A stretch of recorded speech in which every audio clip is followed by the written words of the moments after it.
make of the fact that the market rallied today after this historic rate hike and all of the turmoil we've seen over the last couple of days?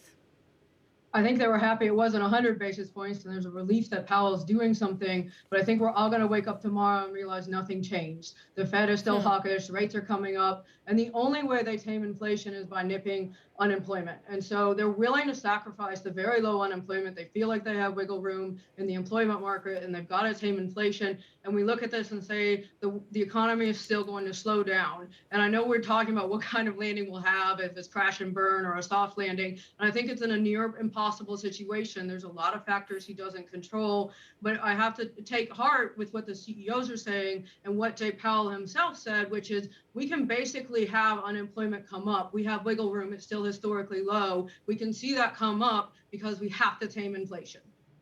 So when you say it's out of our control, what do you think the scenario we're going to be looking at over the next 6 months to a year is going to be? Is this a recession? Is this a recession with a capital R or a small r? I think we like to call it bagel, right? Let's go back to the old West Wing days since we're reliving the 90s right now. But yeah, I think it's going to be a recession. I don't think it's going to be a 2008 redo, but I think you're going to have a lot of people looking around and seeing pressures on employment. There's already seeing pressures on the consumer. The consumer's changing their buying pattern. The U.S. economy lives and breathes and will die if the consumer slows down because you need the spending. And look at what Walmart and Target and all the retailers are saying. There is already a change in consumption patterns. We're not seeing the electronics and the home goods move. They're focused on buying food and gas and paying rent. And when that happens and we still see upward inflationary pressure, I mean, I don't think June's number is going to look a whole lot better than May's, because if you look at gas prices and rent prices, you really haven't seen the rollover. So as we keep climbing this mountain and we have these pressures build and build and build, I think, kind of seeing you guys are the San Francisco people, if you don't have an earthquake in a while, you kind of get a little worried when the next one comes, it's going to be the big one. And so we want to see some of these pressures come off the economy, but it's near impossible when you have the rent prices, housing prices, food prices, and gas prices where they are.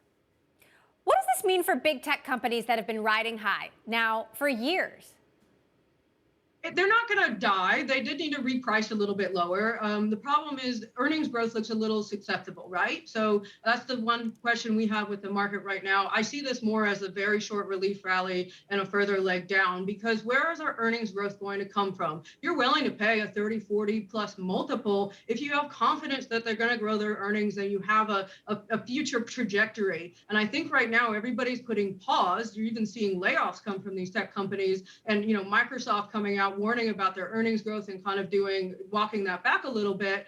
You have to wonder, how much should I really be paying for this stock right now? If they're not growing their earnings at the trajectory I originally thought they were, how much should I pay for them? So I think big tech's still going to be under pressure, and the pressures are different. The pressure that Netflix is facing is increased competition, and you're seeing that bifurcation across streaming. That's a little bit different than, say, the pressure that Amazon's facing, which they're facing issues with. Now they've got too much labor and they have too much storage space. And they're working on all these price pressures with fuel and delivery costs. So it's not uniform across the board. And also what these tech companies deliver, how essential are they? And are they discretionary, or are they something that people are going to have to continue to use if the world slows down? Netflix is one that may still be at risk, even though it's priced more like a value stock now, because if your pocketbook's hurting, you may start looking at cutting streaming. And they're one of those right now that is facing the wrath of cord cutters. But these big tech companies aren't falling just a bit. They're not just under a little bit of pressure. I mean, they've already dropped significantly. We spoke to Cisco CEO Chuck Robbins yesterday, which reminded us that Cisco shares peaked in the dot-com boom, then plunged, and still have not recovered there. You're looking at a 20-plus year chart. Which of the big tech giants do you think could end up being the Ciscos of today? I mean, I hate to be a negative Nelly and root against them, but again, I'll point to Netflix. I think Netflix is facing such a changed landscape from where it was 5 years ago, 10 years ago, even 2 years ago. If you think about the number of streaming services that have popped up and the competition now that they face, And they may have more backlash as well. They're trying to cut down on the password sharing, and they're facing the wrath of people that don't like that this is now less friendly company or seen as a less friendly company to deal with. I think they could be at risk for one that's lost. And then you can look at some of the pandemic darlings, your Zooms of the world, which did fantastic. But at the same point, you've got Teams and everybody else has figured out how to teleconference a little bit better. So when I look at who's going to be kind of a potential tech bubble dud, I think it's those that face competition and can't innovate. Interesting. How do you view the crypto meltdown? How does crypto survive this? Crypto needs to figure out what it is. We were told it was a hedge against central bank spending and inflation, and I'm pretty sure we can decide it's not that.